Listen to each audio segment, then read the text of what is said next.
Good morning students, कैसे हो आप। नमस्कार, शानदार, ज़बरदस्त, जिंदाबाद। आज की हम क्लास में जो बात करेंगे वह हेलो एल्केन में CX बंध की प्रकृति के बारे में डिस्कस करेंगे।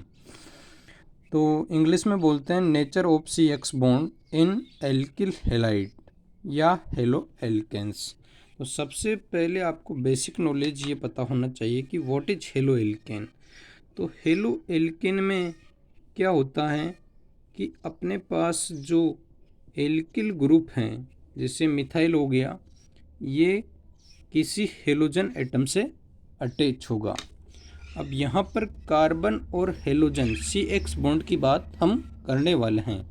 तो कार्बन और हेलोजन में से हेलोजन की विद्युत ऋणता कार्बन से अधिक होने के कारण जो अपने पास ये बंध है, इस बंध के इलेक्ट्रॉन कौन अट्रैक्ट करेगा, कौन खींचेगा, हेलोजन खींचेगा।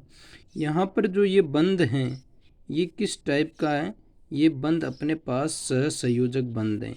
सहसंयोजक बंध क्यों है? क्योंकि इस जो बंध हैं, इस बंध में बनाने में जो दोनों एटम है, कार्बन और हेलोजन एटम, उनका बराबर बराबर रोल है। इस वजह से इस टाइप का बंध होता है सहसंयोजक बंध। अब इस सहसंयोजक बंध में कार्बन का भी उतना ही रोल है जितना हेलोजन का है। हेलोजन की विद्युत ऋणता कार्बन से अधिक होने के कारण बंध के इलेक्ट्रॉन कौन खींचेगा? हेलोजन परमाणु खींचेगा। इससे बंध में क्या होगा? आंशिक ध्रुवित लक्षण उत्पन्न होगा। क्या होगा बेटा जी? बंध में आंशिक ध्रुवित लक्षण उत्पन्न होगा, जिसके कारण हेलोजन पर आंशिक ऋणावेश उत्पन्न हो जाएगा और कार्बन पर आंशिक धनावेश उत्पन्न हो जाएगा। तो अपने पास जो ये बंध बना है, ये किस टाइप का बना है? ध्रुवीय सहसंयोजक बंध बना है। किस टाइप का बंध बना है? ध्रुवीय सहसंयोजक बंध बना है। तो यहाँ से कार्बोकेटाइन का फॉर्मेशन अपने को देखने को मिला है, क्योंकि कार्बन पर धनावेश आया। तो इसके कारण नाभिक स्नेही का आक्रमण एल्किल हैलाइड में आसानी से होता है। यही कारण है कि एल्किल हैलाइड नाभिक स्नेही प्रतिस्थापन अभिक्रिया आसानी से देते हैं। तो अब हम अपने को अलग अलग एल्किल हैलाइड लगाकर ये देखना है कि बंध में जो बंध लंबाई या बंध आघूर्ण या बंध सामर्थ्य का जो ऑर्डर है वह क्या रहने वाला है। तो सबसे पहले मैं जैसे उदाहरण के रूप में यहाँ पर लिख रहा हूँ मिथाइल फ्लोराइड। पहला केस अपने पास क्या हो गया? Methyl fluoride. दूसरा केस अपने पास आ गया मिथाइल क्लोराइड। क्या है दूसरा है अपने पास मिथाइल क्लोराइड। तीसरा है अपने पास मिथाइल ब्रोमाइड। अलग अलग हैलाइड क्या कर रहे हैं? मिथाइल ग्रुप से अटैच कर रहे हैं। और तीसरा है अपने पास मिथाइल आयोडाइड। तीसरा अपने पास क्या है? Methyl iodide. अब देखिए, आप अगर पीरियोडिक टेबल की बात करते हैं तो पीरियोडिक टेबल क्या होती है अपने पास?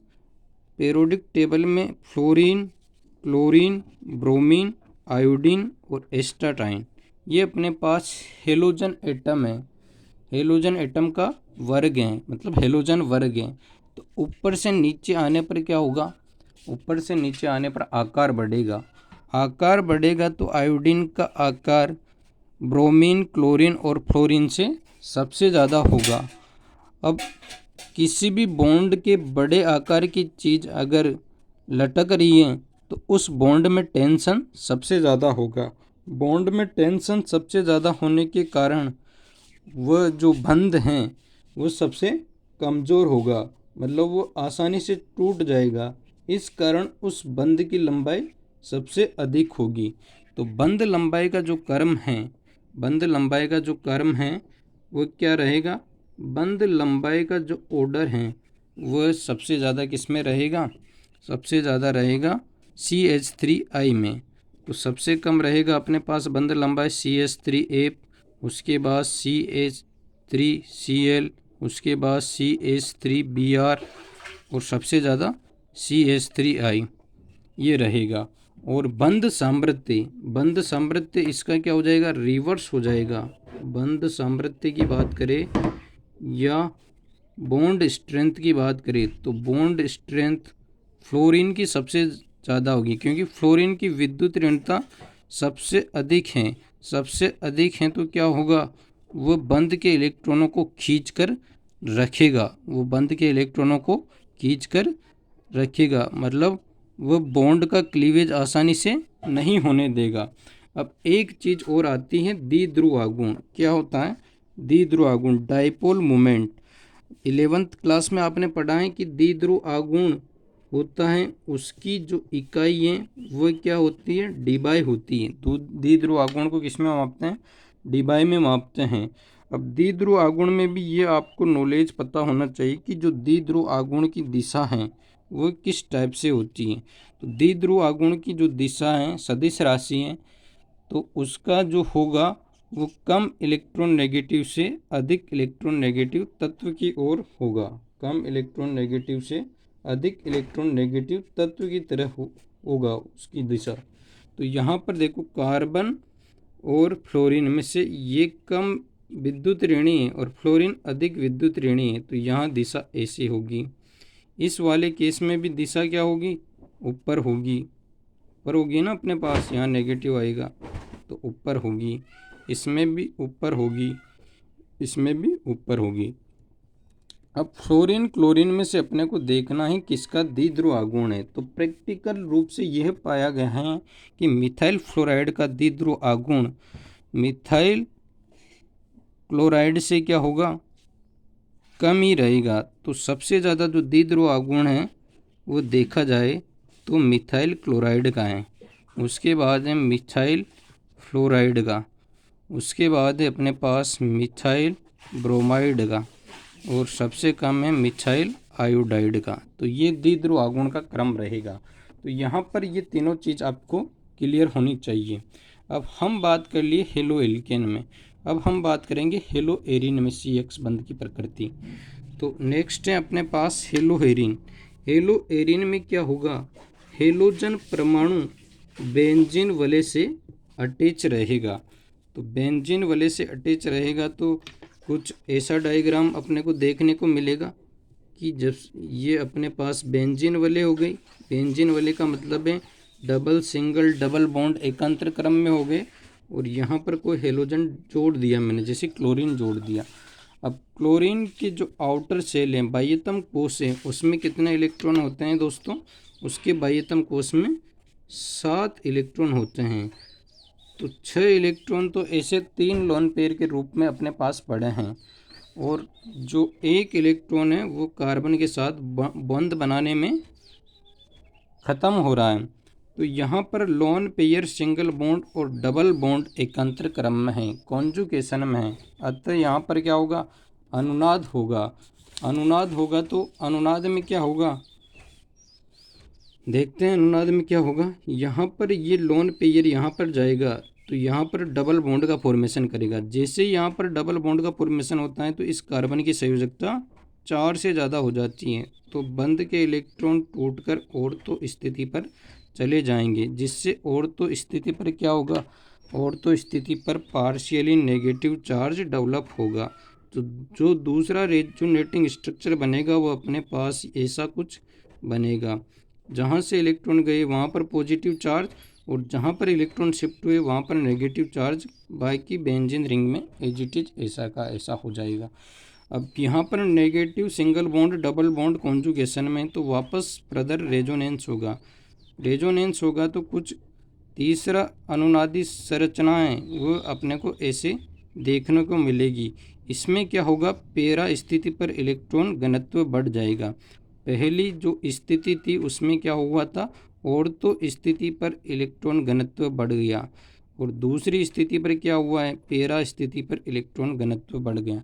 अब पैरा का जो नेगेटिव चार्ज है वह इस डबल बॉन्ड के साथ कॉन्जुगेशन में है तो वापस अनुनाद होगा, अनुनाद होने की वजह से क्या हो जाएगा, वापस ऑर्थो स्थिति पर नेगेटिव चार्ज उत्पन्न हो जाएगा। तो ऑर्थो स्थिति पर नेगेटिव चार्ज उत्पन्न हो गया तो यहाँ नेगेटिव आ जाएगा, बाकी सेम ऐसे के ऐसे रहेगा।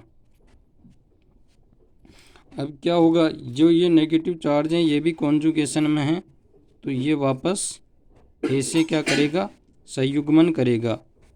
ऐसे संयुग्मन करेगा तो क्या होगा, ये अपने को अनुनादी संरचनाओं में ऐसा देखने को मिलेगा। तो इन पांचों अनुनादी संरचनाओं से ये समझ में आ रहा है कि बेंजीन वलय पर उपस्थित क्लोरीन परमाणु के कारण बेंजीन वलय की ऑर्थो व पैरा स्थिति पर इलेक्ट्रॉन घनत्व बढ़ रहा है। क्या हो रहा है, ऑर्थो, पैरा और ऑर्थो पर इलेक्ट्रॉन घनत्व बढ़ रहा है। साथ ही कार्बन हेलोजन परमाणुओं के बीच में क्या हो रहा है, आंशिक द्विबंध लक्षण उत्पन्न हो रहा है।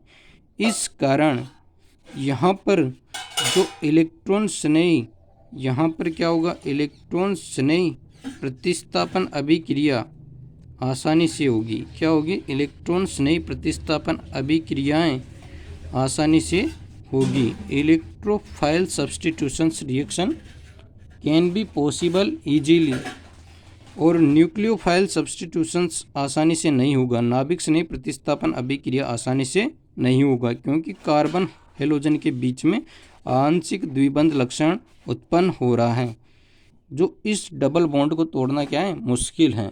तो ये अपने पास बेंजीन, क्लोरोबेंजीन की अनुनादी संरचनाएं, जो कि एग्जाम में कभी कभी पूछ ली जाती हैं। क्लोरोबेंजीन की अनुनादी संरचनाएं, अनुनादी संरचनाएं।